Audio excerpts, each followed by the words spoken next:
Sí, nosotros tenemos un compromiso como país voluntariamente asumido en cuanto al cambio climático. Son tres los ejes centrales. El primero es la deforestación.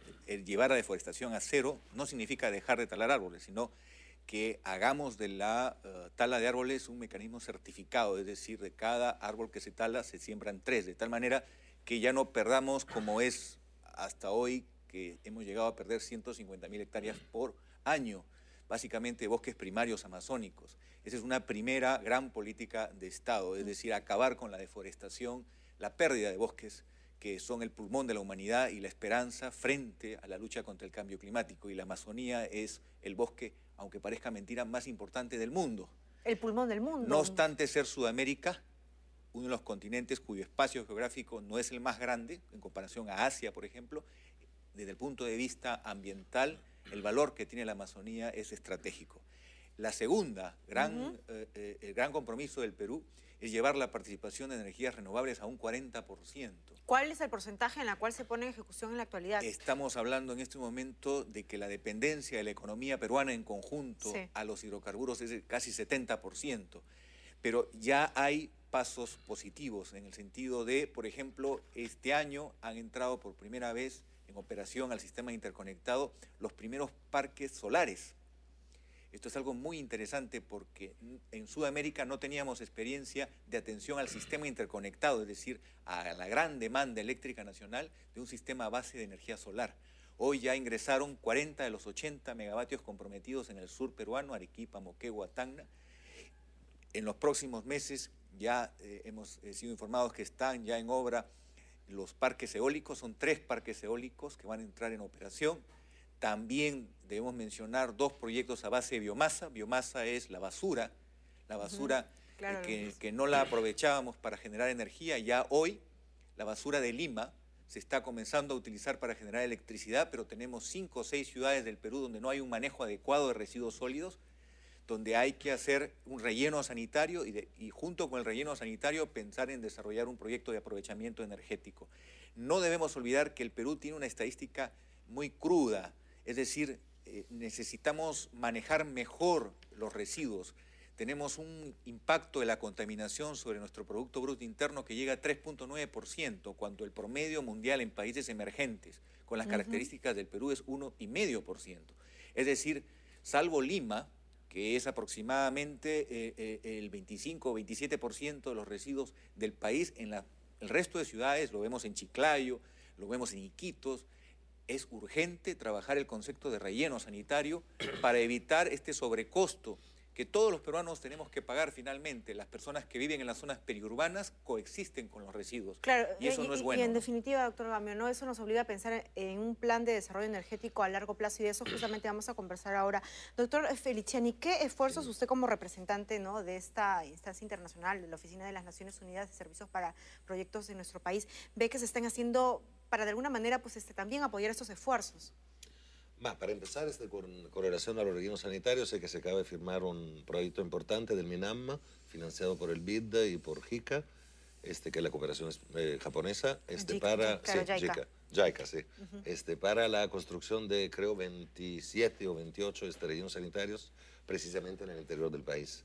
Yo conozco una experiencia pequeña en Anta, Cusco, de reciclaje y de manejo, digamos, racional y sostenible de los residuos sólidos urbanos de este pequeño municipio. Y lo que pasa es que ahí, como en muchos países y otras experiencias de América Latina, hay una segregación de la basura desde el hogar. Claro. Y eso, digamos, vuelve todas las demás acciones, incluso de la biomasa, etcétera, mucho más eficientes. Es que es toda una cadena, ¿no? Cual círculo virtuoso el que se inicia a propósito, ¿no?, del pensar en generar un nuevo generación de recursos. Precisamente. En los países europeos, usted puede ser multado por 150, 200 euros, si se da cuenta la autoridad que está poniendo, por ejemplo, el papel en lugar del plástico. Tengo entendido que incluso en países como Madrid, en Barcelona, pues los vecinos, ¿no?, de un mismo edificio, vamos a decirlo así, ¿no?, se agrupan para seleccionar cuál es el tipo de residuo que tienen, ¿no?, el orgánico y inorgánico, y si es que por ahí alguien dejó, ¿no?, de repente el orgánico y inorgánico, multa para ellos, ¿no? Por supuesto, y es más de eso, porque hay papel, plástico, aluminio, y el orgánico. Bueno, eso lo podemos ver en Lima, pero de alguna manera un poco incipiente, ¿no? Por Lo vemos solamente en algunos supermercados y no lo tomamos todavía como una forma de vida, que al final es tomar conciencia, ¿no? Sí, es un cambio de paradigma cultural. Es que además somos mucho más, ¿no? Si usted piensa, hace 150 años éramos 8 veces menos los habitantes del mundo.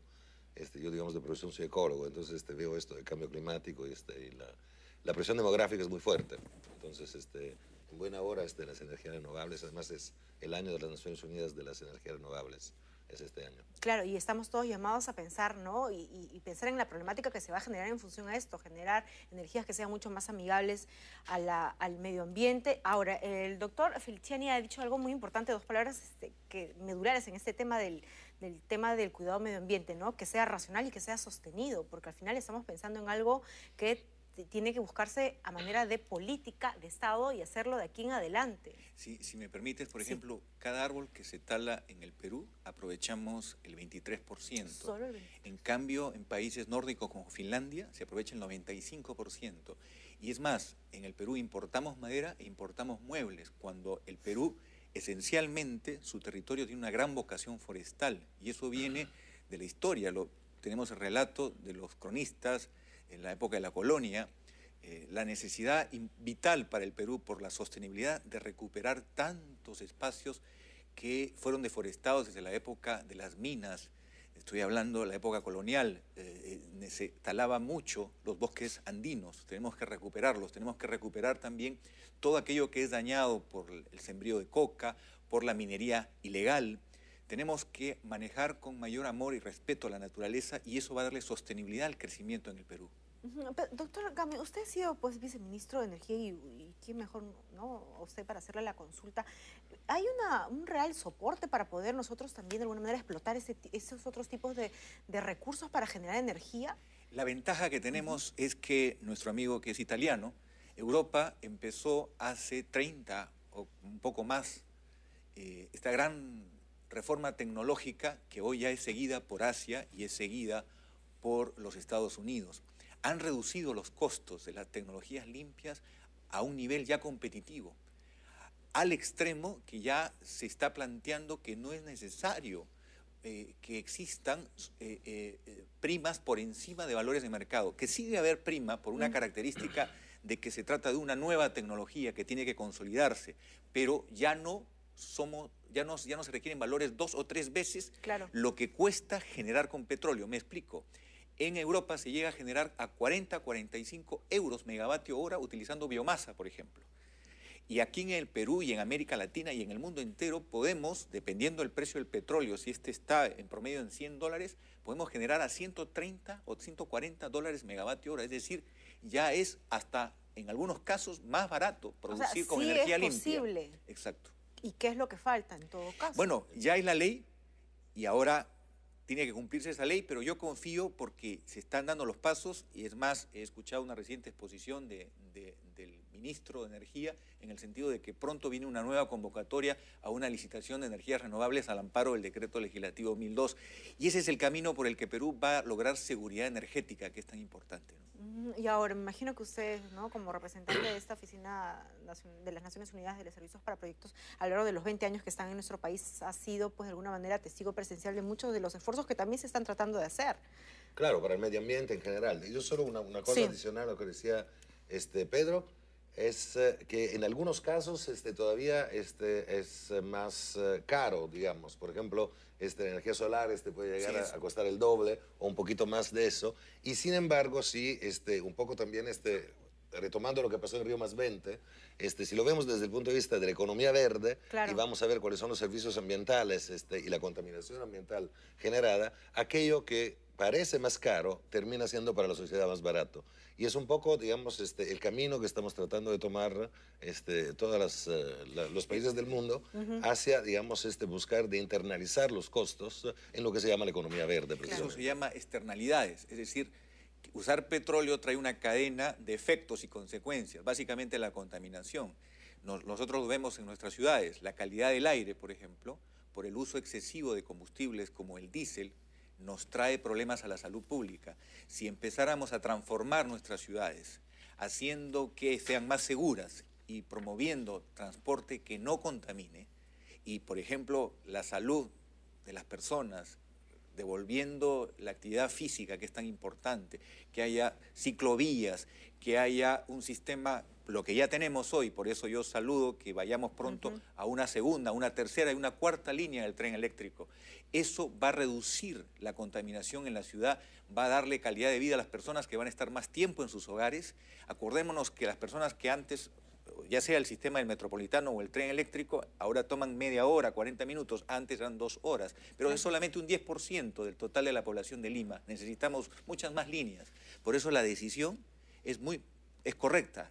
Cambiando el sistema de transporte, mejoramos calidad de vida y reducimos contaminación. También imagino que son esfuerzos también que no solamente parten por este tipo de iniciativas, sino también desde la iniciativa primaria en casa, ¿no? Desde cómo somos también nosotros más amigables con el planeta que nos acoge. Entonces, simplemente, ¿no?, hacer esfuerzo común para que este nuevo modelo que esté orientado a garantizar, ¿no?, la energía sea mucho más responsable y al mismo tiempo pues proteja al medio ambiente. Eso es lo que se trata, ¿no? Sí, sí, sí, por supuesto. Y lo de las externalidades es muy importante, digamos. Esta cuestión de la economía verde básicamente significa exactamente como si fuera en la casa de uno, hacer una cuenta económica de todo lo que ocurre.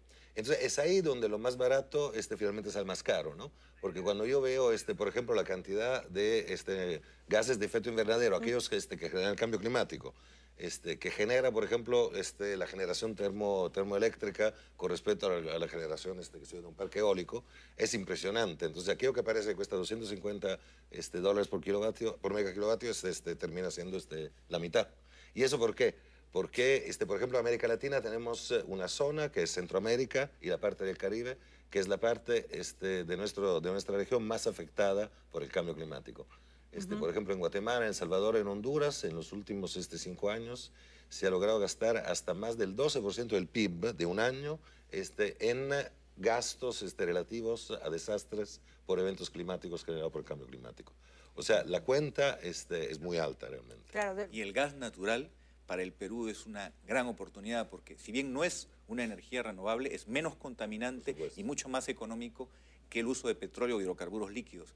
Entonces, en la medida en que, por ejemplo, 900.000 vehículos en Lima, ya estamos en 150.000 con gas natural, pero si avanzamos con una serie de medidas para masificar el uso del gas en transporte, en los hogares, no solo conseguimos economía, conseguimos reducir la contaminación y va abriéndose espacio al desarrollo de las energías renovables en generación eléctrica. Pero en transporte, el gas hoy tiene un valor estratégico inmenso.